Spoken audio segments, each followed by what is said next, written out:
హరిశ్చంద్రుడట, సత్యసంధుడట, అబద్ధమాడడట, తానిరుగునట.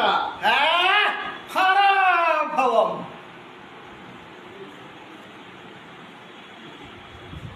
దుర్ఘటమైన కార్యక్రమం పైవేసుకున్నందులకు అనివార్యముగా దానిని నిర్వహింపవలయను. ముందు నాకు జయమా పరాజయమాయని ముందు యోచించదా. హరిశ్చంద్రుండు నా మాయాజాలంబునం బడక అబద్ధమాడకున్నను సాటి రాచపట్టి సత్యకీర్తి ప్రపంచ స్థాయిగా నిల్పన్ కారణమైతే నన్ను సంతసందే నాకు జయం బగు. బొంకెనా, ఒకవేళ బొంకెనా వశిష్ఠునకున్నంత సంకటము నాకు లేదు. అయినను విశ్వామిత్రుడనగు నాకు అపజయ భయమేటికి. క్రతుభుక్ సంతతి తోడబోరి